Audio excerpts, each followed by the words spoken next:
श्री शिवाय नमस्तुभ्यं। दोस्तों, जैसा कि आप सब जानते हो, कल है बुधवार का दिन और बुधवार के दिन पड़ रही है आंवला की एकादशी। बस दोस्तों, आपको 20 मार्च को यानी आंवला की एकादशी वाले दिन रात के 9:15 बजे एक अचूक उपाय करना है। 1 लोटा जल और 1 आंवला से यदि आप इस उपाय करते हो तो जो भी आपकी मनोकामना होगी ना, चाहे वो धन को लेकर हो, व्यापार को लेकर हो, नौकरी को लेकर हो, जो भी आपकी जीवन की बड़ी से बड़ी मनोकामना है, इस उपाय करने से पूरी हो जाएगी। साथ ही साथ अगर आपके जीवन में दुख है, कष्ट है, तकलीफ है, आपका जो जीवन है परेशानी से घिरा हुआ है, आपके जीवन में सफलता की वृद्धि नहीं है, तो भी आप इस उपाय को अवश्य कीजिए। पूज्य गुरु जी कथा को सुनकर उपाय को अच्छे समझाने का प्रयास करेंगे। तो आइए दोस्तों, जानते हैं उपाय कैसे करना है। दोस्तों, इस बात का विशेष ध्यान रखना कि इस उपाय को आपको रात के 9:15 बजे ही करना है, ना तो 1 मिनट पहले ना ही 1 मिनट बाद आपको इस उपाय को करना है। आपको इस उपाय को रात के 9:15 बजे ही करना है। आपको क्या करना है, आपको लेना है 1 लोटा जल तांबे के पात्र में, साथ ही आपको लेना है 1 आंवला। अगर आपके पास आंवला नहीं है तो आंवले की जगह आप आंवले की पत्तियां भी ले सकते हो, तो भी आप इस उपाय को कर सकते हो। दोस्तों, ये वाला जो उपाय है सब मनोकामना पूर्ति के लिए है। अगर आपके जीवन में बहुत ज़्यादा दुख है, कष्ट है, तकलीफ है, तो भी आप इस उपाय कर सकते हो। यदि आपकी कोई विशेष मनोकामना है, चाहे वो धन को लेकर हो, व्यापार को लेकर हो, नौकरी को लेकर हो, तो भी आप इस उपाय को कर सकते हो। तो इस उपाय करने के लिए सबसे पहले आपको 1 लोटा जल लेना है और उसमें आपको 1 आंवला डाल देना है। अगर आंवला नहीं है तो आप आंवले की पत्ती भी इस लोटे के जल में डाल सकते हो। जब रात के 9:15 हो जाएं तो आप 1 मिनट पहले आप जल तैयार कर लीजिए। अब आपको चले जाना शिव जी के मंदिर में। वैसे तो आप इस उपाय को अपने घर पर भी कर सकते हैं। अगर आपके घर में शिवलिंग विराजमान है तो आप इस उपाय को घर पर कर लीजिए, नहीं तो आप इस उपाय को मंदिर में भी कर सकते हो। जहां आपका मन हो वहां पर आप इस उपाय को कर लीजिए। अब आपको चले जाना शिव जी के मंदिर में। शिव जी के मंदिर में जाकर सबसे पहले आपको उत्तर की तरफ मुँह करके खड़ा हो जाना है। अब जो आपके पास 1 लोटा जल है वो आपको शिवलिंग के ऊपर श्री शिवाय नमस्तुभ्यं कहते हुए धीरे धीरे समर्पित कर देना है। और जो इस लोटे में आंवला होगा ना, वो आपको शिवलिंग के ऊपर समर्पित कर देना है। फिर आपको वहीं पर बैठ जाना है। श्री शिवाय नमस्तुभ्यं का जाप करना है, भगवान से प्रार्थना करनी है। जो भी आपके जीवन में दुख है, कष्ट है, तकलीफ है, जो भी आपकी मनोकामना है, चाहे वो धन को लेकर हो, व्यापार को लेकर हो, नौकरी को लेकर हो, जो भी आपकी विशेष मनोकामना है तो मनोकामना कहिए और भगवान को प्रणाम करके विनती करके आपको अपने घर पर आ जाना है। दोस्तों, बहुत ही अचूक विशेष उपाय है। इस उपाय को धन प्राप्ति के लिए, धन वृद्धि के लिए, रोग बीमारी के लिए, किसी भी मनोकामना पूर्ति के लिए आप इस उपाय को कर सकते हो। तो इस उपाय को जो है आपको रात के 9:15 बजे ही करना है। इस बात का विशेष ध्यान रखना। तो इस उपाय को अवश्य कीजिएगा। इस उपाय करने से आपकी जो भी मनोकामना होगी ना, वो अवश्य ही पूर्ण हो जाएगी। अब जानते हैं दोस्तों अगले उपाय के बारे में। अगला जो उपाय है वो भी बहुत ज़्यादा विशेष है। अगर आपके घर का कोई व्यक्ति गलत संगत में चला गया है, वो जुआ खेलता है, मदिरा पान करता है, या फिर गलत संगत में चला गया है, तो इस उपाय को अवश्य कीजिए। साथ ही अगर आपका कोई व्यक्ति पैसा लेकर भाग गया है, आपने किसी व्यक्ति को पैसे दिए और वो व्यक्ति आपका पैसा वापस नहीं कर रहा है, तो भी आप इस उपाय को कर सकते हो। इस उपाय को करने के लिए आपको लेना है 1 लोटा लेना है तांबे का पात्र, और उसमें आपको गंगा जल भर लेना है। जितना आपके घर में गंगा जल है, चाहे आधा लोटा हो, थोड़ा सा हो, तो आप गंगा जल भर लीजिए लोटे में। उसके बाद आपको लेनी है 7 बेलपत्र।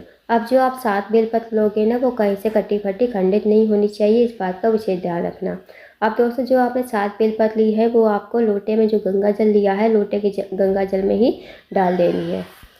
अब आपको चले जाना है शिव जी के मंदिर में।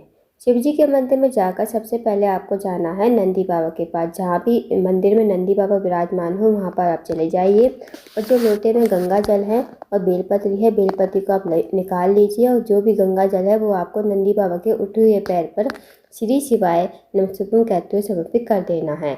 आपको ध्यान रखना है दोस्तों, आपको नंदी बाबा के उठे हुए पैर पर आपको गंगा जल समर्पित करना है। उसके बाद जो बेलपत्री है ना, वो आपको लेकर जानी है शिवलिंग के पास। जहाँ भी शिवलिंग है वहाँ पर आप चले जाइए, और एक एक करके आपको श्री शिवाय नमस्तुभ्यं कहते हुए समर्पित कर देनी है शिवलिंग के ऊपर। और फिर आपको महादेव से प्रार्थना कर लेनी है। जो भी व्यक्ति आपके घर में गलत संगत में चला गया है, जो भी व्यक्ति जुआ खेलता है, मदिरा पान करता है, उसके लिए प्रार्थना कीजिए। या फिर जो व्यक्ति आपका पैसा लेकर भाग गया है, तो आप महादेव से प्रार्थना कीजिए। इस उपाय को आप 5 से 7 एकादशी तिथि करके देखिए, आपको जरूर फायदा देखने को मिलेगा। तो दोस्तों, इस उपाय को अवश्य कीजिएगा। आप जानते हैं अगले उपाय के बारे में। दोस्तों अगला जो उपाय है वो बहुत ही ज़्यादा विशेष है। अगर आपने ये उपाय कर लिया ना तो आपकी जो भी मनोकामना होगी वो अवश्य ही पूर्ण हो जाएगी। तो आपको क्या करना है, आपको इस उपाय करने के लिए 1 लोटा जल लेना है। 1 लोटा जल लेकर आप चले जाइए शिव जी के मंदिर में। शिव जी के मंदिर में जाकर सबसे पहले आपको उत्तर की तरफ मुँह करके खड़ा होना है और 1 लोटा जल श्री शिवाय नमस्तुभ्यं कहते हुए शिवलिंग के ऊपर धीरे धीरे समर्पित कर देना है। उसके बाद आपको आसन लगाकर बैठ जाना है और आपको एक नाम बोलना है, स्वधा स्वधा स्वधा। ये एक नाम आपको 3 बार बोलना है। इस नाम को बोलने से भगवान शिव और माता पार्वती बहुत ही खुश हो जाते हैं और आपकी जो भी मनोकामना होती है ना वो अवश्य ही पूर्ण हो जाती है, क्योंकि श्रद्धा जो नाम है वो पार्वती जी का नानी का नाम है। इससे भगवान शिव और माता पार्वती बहुत खुश हो जाते हैं और आपकी जो मनोकामना होती है बिना मांगे ही पूरी हो जाती है। तो आपको एक नाम 3 बार बोल के आना है। इस उपाय को अवश्य करके आइएगा। दोस्तों ध्यान रखना, जब आप नाम बोलो ना, जैसे श्रद्धा श्रद्धा श्रद्धा, बस आपको 3 बार ये नाम बोलना है और आपको अपनी मनोकामना कुछ नहीं बोलनी, बस आपको नाम बोलकर वहाँ से चले आना है। बस आपको इतना सा उपाय करना है। यकीन मानिए दोस्तों, यदि आप इस उपाय कर लेते हो जो भी आपकी मनोकामना होगी वो अवश्य ही पूर्ण हो जाएगी। अब दोस्तों जो माताएं बहनें नहीं मंदिर नहीं जा सकती उन्हें क्या करना है। जो माताएं बहनें मंदिर नहीं जा सकती उनके लिए ये उपाय है। वो सबसे पहले आपको एक घी का दीपक तैयार करना है। घी का दीपक आपको गोल बाती का तैयार करना है। अब आपको अपने रसोई घर में, जहाँ भी आपके घर में रसोई घर है ना, वहाँ पर आपको चले जाना है और अपने रसोई घर में आसन लगाकर बैठ जाइए और घी का दीपक आपको प्रज्वलित कर देना है श्री शिवाय नमस्तुभ्यं कहते हुए, भगवान शिव का स्मरण करते हुए। उसके बाद आपको श्रद्धा स्टोर के 12 श्लोक का पाठ करना है। ये जो बुक है ना आपको पूजा स्टोर वाली दुकान होती है वहाँ पर मिल जाएगी। श्रद्धा स्टोर के 12 श्लोक, नहीं तो आप इंटरनेट पर सर्च करके भी पढ़ सकती हो।